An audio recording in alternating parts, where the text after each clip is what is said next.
Hello friends, welcome to YouTube channel education cinema. आज हम physics के चैप्टर नंबर 3 में मोशन अंडर ग्रेविटी को डिस्कस करने वाले हैं। अच्छा, इस टॉपिक में हमें ये बताना है कि जब ग्रेविटी जहाँ पे लाई कर रही होगी, ग्रेविटी जहाँ पे आ रही होगी, वहाँ पे मोशन किस तरह की होगी। तो हमें ये बताना है।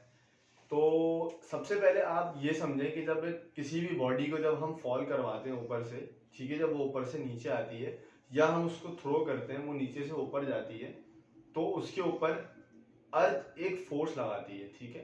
अर्थ उसको अट्रैक्ट कर रही होती है अपनी तरफ। तो उसकी डेफिनेशन ये है, the attraction of the earth on the thrown object. जो कि बॉडी थ्रो की गई है, नीचे से फेंकी गई है, या ऊपर से भी थ्रो की गई है, या ऊपर से छोड़ी गई है, तो उस बॉडी के ऊपर जो भी अट्रैक्शन लग रही है अर्थ की तरफ से, उसको कहते हैं ग्रेविटेशनल अट्रैक्शन और ग्रेविटी। उस अट्रैक्शन को क्या कहा जाता है कि वो ग्रेविटेशनल अट्रैक्शन होती है या वो ग्रेविटी होती है, ठीक है। तो ये बात समझ में आ गई। अब क्या होता है कि जब आप किसी भी बॉडी को ऊपर से ड्रॉप करते हैं तो वो नीचे आती है और उसकी एक्सीलरेशन क्या हो जाती है, इंक्रीज होने लगती है। उसकी जो फाइनल वेलोसिटी होती है वो बढ़ जाती है। इसी के बरक्स जब आप किसी बॉडी को ऊपर थ्रो करते हैं तो उसकी बॉडी में क्या आता है, जब उसकी इनिशियल वेलोसिटी पहले ज्यादा होती है, फिर वो ऊपर जाते जाते कम हो जाती है। ये इस वजह से होता है क्योंकि अर्थ उसको डाउनवर्ड की तरफ क्या कर रही होती है, पुल कर रही होती है और उसको खींच रही होती है, ठीक है। अर्थ भी उसके ऊपर एक फोर्स लगाती है। तो ये बात आपको क्लियर हो गई कि जो बॉडी ऊपर जाती जाएगी वो बॉडी स्लो होती जाएगी और फिर एक पॉइंट आएगा कि वो रुक जाएगी। और जब कोई बॉडी ऊपर से छोड़ी जाएगी तो वो नीचे आती भी उसकी जो एक्सीलरेशन है वो क्या हो जाएगी, बढ़ जाएगी। अच्छा, इसमें वेलोसिटी चेंज हो रही होगी तो एक्सीलरेशन क्या होगा, प्रोड्यूस होगा। इसमें एक्सीलरेशन प्रोड्यूस होगा और एक्सीलरेशन इसमें होगा फिक्स, ठीक है। एक्सीलरेशन क्या होगा, 9.8 का।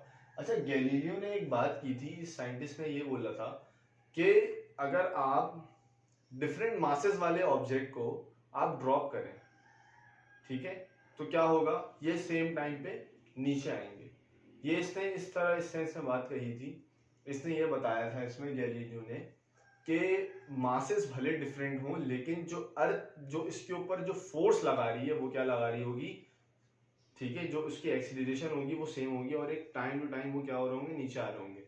अब जैसे हमने एक बात की थी चैप्टर नंबर 7 में, हम फिजिक्स में देखेंगे, वहां पे डेरिवेशन होती है कि जितना मास होगा बॉडी का जितना मास होगा हमारा, जितना या जितने और भी बॉडीज है उनका मास होगा, अर्थ उतनी ही फोर्स क्या लगा रही होगी, ज्यादा लगा रही होगी बॉडी को अट्रैक्ट करने के लिए, ठीक है, टुवर्ड्स इट्स सेंटर। अपने सेंटर में अट्रैक्ट करने के लिए उसको ज्यादा फोर्स लगा रही होगी। अगर छोटी बॉल है तो वो उस पर कम फोर्स लगा रही है, जो कि उसका वेट है, जो कि डाउनवर्ड की तरफ है, वो कम फोर्स लगा रही है। लेकिन अगर बड़ी बॉडी है, बड़ी बॉल है, कोई ऐसी बड़ा ऑब्जेक्ट है, तो वो फोर्स उसके ऊपर क्या लगाएगी, ज्यादा लगाएगी। और फोर्स और मास जब ये इन सबका आप रेशो निकाल के देखेंगे तो एक्सीलरेशन इसमें हमेशा क्या रहेगा, कांस्टेंट रहेगा। और जब आप उन दोनों को ड्रॉप करेंगे तो वो सेम स्पीड से नीचे आके टकरा देंगे, ठीक है। ये था motion under gravity, the attraction of the earth on the thrown object is called gravitational motion और ग्रेविटेशन। तो आपने ये सारी चीजें देख ली कि मोशन क्या रहेगा अंडर ग्रेविटी के, और इसमें एक्सीलरेशन आपकी हमेशा क्या रहेगी, सेम रहेगी, फिक्स रहेगी। और उस एक्सीलरेशन की वैल्यू होगी, जो एक्सीलरेशन होगा, अब हम उसको एक्सीलरेशन में ए नहीं लिखते, हमारी नॉर्मली प्रैक्टिस ये होती है कि हम उस एक्सीलरेशन को क्या लिखें, काट के जी लिखें, ठीक है। और इसकी वैल्यू होती है 9.8 मीटर पर सेकेंड स्क्वायर, या अगर आप राउंड ऑफ करेंगे तो ये 10 बन जाती है, 10 मीटर पर सेकेंड स्क्वायर। ये दोनों वैल्यू करेक्ट है, ठीक है। तो ये एक्सीलरेशन की वैल्यू बन जाती है 9.8 और 10 मीटर पर सेकेंड स्क्वायर की। अच्छा, ये जो वेलोसिटी का चेंज आ रहा था ऊपर से नीचे की तरफ, तो ये किस वजह से आ रहा था, क्योंकि अर्थ क्या कर रही थी, बॉडी को अपनी तरफ अट्रैक्ट कर रही थी। तो ये जो एक्सीलरेशन होगा यहाँ पर, जब वेलोसिटी चेंज हो रही है, पहले वेलोसिटी कम हो रही थी, अब वेलोसिटी बढ़ रही है, जब वेलोसिटी चेंज हो रही है तो यहाँ पे कौन लाया करेगा, एक्सीलरेशन। और एक्सीलरेशन यहाँ पे हम उस एक्सीलरेशन को क्या कहेंगे कि वो एक्सीलरेशन कौन सा है, एक्सीलरेशन ड्यू टू ग्रेविटी। तो उम्मीद करता हूँ गाइस आपको हमारी वीडियो पसंद आई होगी, समझ आई होगी। और अगर आपको ये समझ आई है तो हमारी वीडियो को लाइक करें, इसको ज़्यादा से ज़्यादा शेयर करें और हमारे चैनल एजुकेशन सिनेमा को सब्सक्राइब करें। Thank you. Hello friends, welcome to YouTube channel education cinema. आज हम एक्सीलरेशन को थोड़ा सा डिफाइन करेंगे और एक्सीलरेशन में ये देखेंगे कि पॉजिटिव एक्सीलरेशन कब होती है और नेगेटिव एक्सीलरेशन कब होती है, और एक ऐसा पॉइंट होता है जहाँ एक्सीलरेशन ही नहीं होती है। तो हमें ये देखना है। सबसे पहले हम देखेंगे कि पॉजिटिव एक्सीलरेशन कहाँ पे होती है। पॉजिटिव एक्सीलरेशन हमारी उस वक्त होती है जब इनिशियल वेलोसिटी क्या हो, कम हो, और फाइनल वेलोसिटी ज्यादा हो। जब बॉडी एक्सीलरेट करे, बॉडी अपनी स्पीड बढ़ाए, अपनी स्पीड कब बढ़ाएगी, जब उसकी फाइनल वेलोसिटी क्या होगी, ज्यादा होगी इनिशियल वेलोसिटी से। तो वेलोसिटी का जो चेंज आएगा वो हम क्या देखेंगे कि हम उसको बोलेंगे कि ये पॉजिटिव एक्सीलरेशन है। वेलोसिटी का चेंज आया, एक्सीलरेशन प्रोड्यूस हो गया। और एक्सीलरेशन प्रोड्यूस कैसे होगा कि जब वेलोसिटी चेंज होके बढ़ जाएगी, इनिशियल कम होगी, फाइनल बढ़ती रहेगी। और अगर ये सेम स्पीड से बढ़ रही है तो ये यूनिफॉर्म एक्सीलरेशन है। ये है पॉजिटिव एक्सीलरेशन। इसमें वेलोसिटी की डायरेक्शन और एक्सीलरेशन की डायरेक्शन हम मानते हैं कि ये दोनों एक ही डायरेक्शन में है, सेम डायरेक्शन में। तो वेलोसिटी और एक्सीलरेशन की डायरेक्शन क्या है, सेम है। ठीक है। और इसमें इनिशियल स्पीड इसकी हमेशा क्या रहेगी, कम रहेगी, और फाइनल स्पीड हमेशा ज्यादा रहेगी। इनिशियल स्पीड इसकी कम है और फाइनल स्पीड इसकी ज्यादा है। इसके बाद हम पढ़ेंगे नेगेटिव एक्सीलरेशन। नेगेटिव एक्सीलरेशन का दूसरा नाम ये होता है रिटार्डेशन। डी एक्सीलरेशन, कम कर देना, रिटार्डेशन। ठीक है।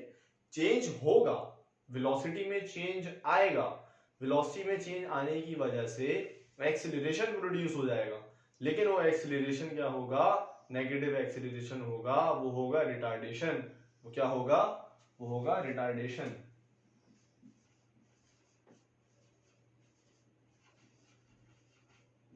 वो है रिटार्डेशन। और क्या कह सकते हैं इसको, डी एक्सीलरेशन।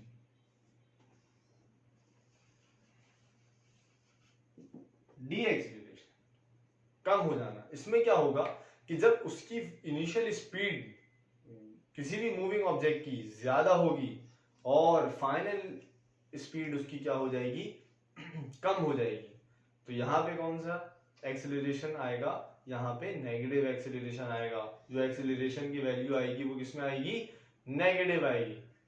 लेकिन हम इसको नॉर्मली न्यूमेरिकल्स में हम नेगेटिव नहीं ले रहे होते, हम पॉजिटिव लेते हैं। और हम एक छोटा सा नोट उसके साथ लिख देते हैं कि negative acceleration shows that retardation. यहाँ पे बॉडी स्लो हुई है, गाड़ी रुकी है, ब्रेक लगाया गया है गाड़ी को रोकने के लिए। ठीक है, गाड़ी यहाँ पे क्या हुई है, रुकी है। तो या कोई भी मूविंग ऑब्जेक्ट है, जैसे कोई बॉय भाग रहा है, वो भी भागता हुआ जा सकता है, तो अपनी स्पीड कम कर ले, तो हम कहेंगे कि यहाँ पे नेगेटिव एक्सीलरेशन प्रोड्यूस हुई है। ठीक है, डी एक्सीलरेशन हुई है, रिटार्डेशन हुई है। तो ये है नेगेटिव एक्सीलरेशन। इसमें वेलोसिटी अगर इस डायरेक्शन में है तो इसमें इसकी डायरेक्शन क्या होगी, ऑपोजिट होगी। ये इसको आगे मूव करने नहीं देगा, ये इसको मूव करने नहीं देगा।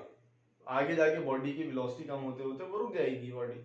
तो इसमें फाइनल स्पीड जो है वो क्या है, कम है, और इनिशियल स्पीड हमेशा क्या रहेगी, ज्यादा रहेगी। अगर इसी में इनिशियल स्पीड और फाइनल स्पीड एक सेम रेट से चेंज होते रहे, सेम रेट से वो कम होते रहे, तो हम इसको क्या कहेंगे, हम कहेंगे कि ये यूनिफॉर्म एक्सीलरेशन है, या एक्सीलरेशन नहीं बोलेंगे तो यूनिफॉर्म रिटार्डेशन है या यूनिफॉर्म डी एक्सीलरेशन है। तो उसके लिए हम ये करेंगे। और तीसरा पॉइंट है कि नो एक्सीलरेशन या जीरो एक्सीलरेशन, ये कब होगा, ये उस वक्त होगा जब एक्सीलरेशन, जब वेलोसिटी का चेंज ही ना हो, वेलोसिटी नहीं बदल रही, जब वेलोसिटी यानी स्पीड ही नहीं चेंज हो रही तो एक्सीलरेशन भी प्रोड्यूस नहीं होगा। ना बॉडी गेन करेगी, इंक्रीज करेगी एक्सीलरेशन, ना बॉडी डिक्रीज करेगी एक्सीलरेशन। तो यहाँ पे एक्सीलरेशन मौजूद नहीं होगा। तो हम क्या कहेंगे इसको कि यहाँ पे जीरो एक्सीलरेशन है जब vi और vf आपस में इक्वल हो जाएंगे, तो एक दूसरे को कैंसिल आउट कर देंगे, खत्म। क्योंकि एक्सीलरेशन का जो फॉर्मूला हमने पढ़ा था वो है vf minus vi over t। अगर ये दोनों बराबर हो गए तो ये हो गया जीरो, तो एक्सीलरेशन क्या आ जाएगा, जीरो। तो एक्सीलरेशन जीरो आ गया, नो एक्सीलरेशन। तो हमने इसके तीनों पॉइंट्स देख लिए कि एक्सीलरेशन कब पॉजिटिव होता है, एक्सीलरेशन कब नेगेटिव होता है या रिटार्डेशन होता है, और कहां पे एक्सीलरेशन नहीं होता। ये तीन पॉइंट जो हमारी बुक में हाईलाइट हुए हैं, तो मैंने सोचा कि आपको उसको भी क्लियर करवा दूं। तो उम्मीद करता हूं गाइस कि आपको हमारी वीडियो समझ आई होगी, पसंद आई होगी। आप इसको लाइक करें, हमारे चैनल को सब्सक्राइब करें और बेल आइकन पे जरूर क्लिक करें। Thank you. गुड हो गया।